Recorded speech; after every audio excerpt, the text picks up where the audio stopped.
Hello YouTubers, Rob here. Today I'm going to talk about this, which looks like San Pellegrino, made in 1899, but it's not San Pellegrino. I just used their bottle. This is actually pennine water from a well aged 1836, and I will tell you how you can go and find your own water supply so you can brew your own beer, because my search, I'll give you the rundown of my week. I'm really excited about this, and you'll probably get to the end of the video and think Rob gets easily excitable. But this is how my week's gone so far. Basically, I started looking for old beer mats for my labels. Here's a couple of bottle openers. I thought, right, okay, what's local? So I typed in Old Brewery Halifax, came across Webster's.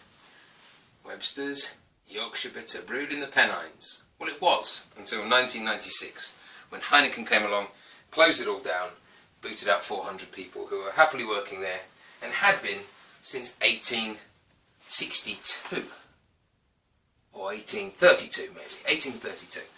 Right, obviously not the same people because they'd be pretty old, but irrespective, the brewery had been there, Samuel Webster and Son, the other side of Halifax, other side of the hill from me.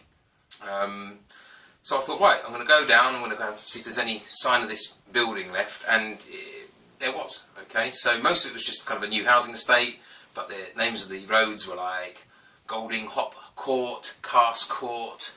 It was a nice little barracks, like new home development, quite nice actually, in all fairness. So for a new built kind of town or village, and it was the Fountainhead Brewery where he brewed, old Samuel Wilson. So I headed down to there, and there's just the remains of the Maltings building, and I say the remains, it's the full Maltings building, and it's beautiful, designed in the stylist French chateau.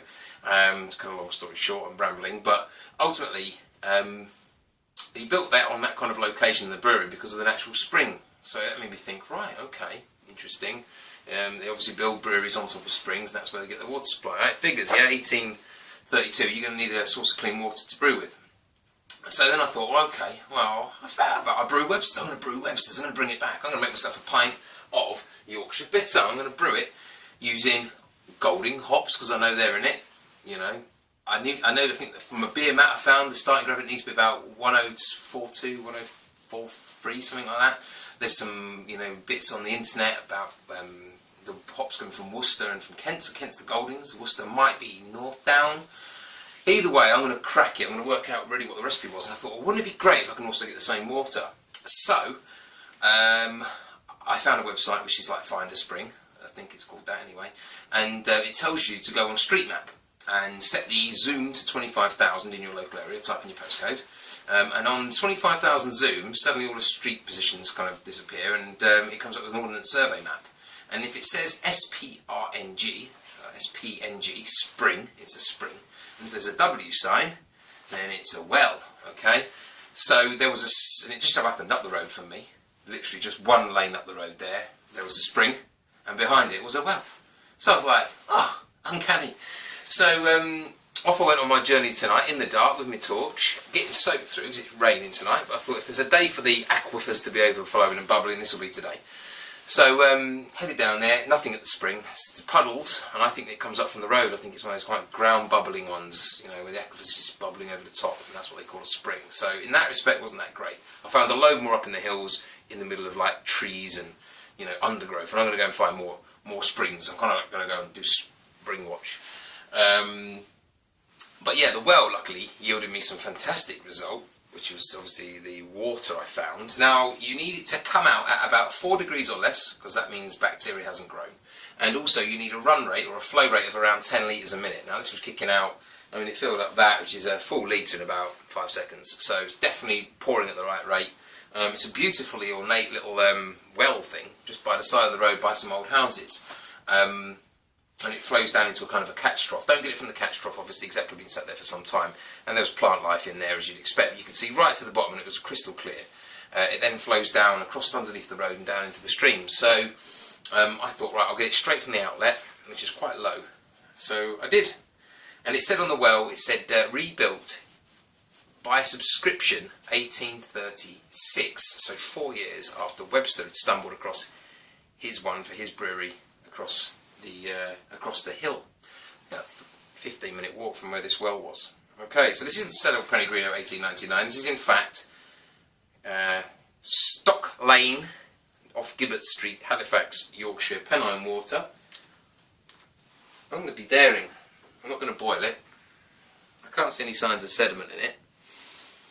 The reason this water was quite good for Yorkshire Bitter was because, I don't know, I'm pouring it like we were going to expect it. Well, let's do that. Let's hold it up to the light. The reason it was good for Yorkshire Bitter is because of the magnesium sulphate. High levels of that, which is like Epsom salts, so you can add that and do your water adjustments. I'm not sure if that's called like Burtonisation, whether that's Epsom salts. Forgive me if not. I think I've got a bit of very liquid in this. Give me 1 sec, I'm just going to rinse it out a bit. Good job I've got a litre of it, isn't it? So yeah, and apparently it gives it maybe quite a thin body, possibly, and certainly a bit of taste. Might smell farty. That's what my dad thought anyway when I called him up about it. Very excited. He was not as excited as I was. But here we go. So this is the water. Looks to me like water. Let's have it up to the light, see what we're seeing. Are we seeing any funky like beetles or anything floating around in it? Let's get that brand out of the way. Looks to me like water, yeah? Ooh, what do I do? Do I boil it and drink it first, or do I just drink it straight from the well? Cheers. Give it a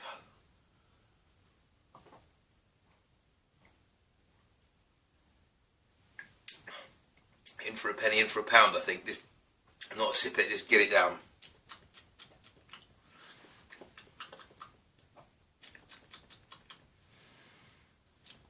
Extremely taste neutral.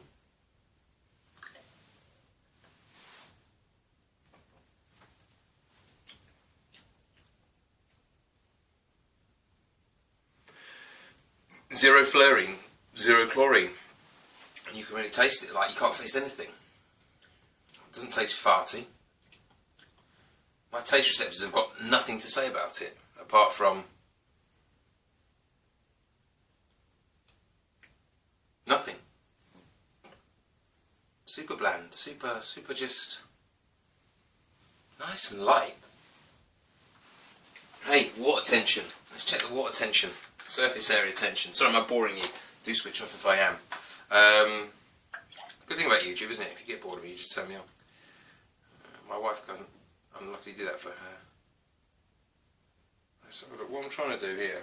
And then get like skanky water that's been thingied. You get this like, you can almost get to a dome before the water tension breaks. This is not scientific. It's got a little bit of surface tension. This is not scientific, by the way. This probably means nothing. I'll have some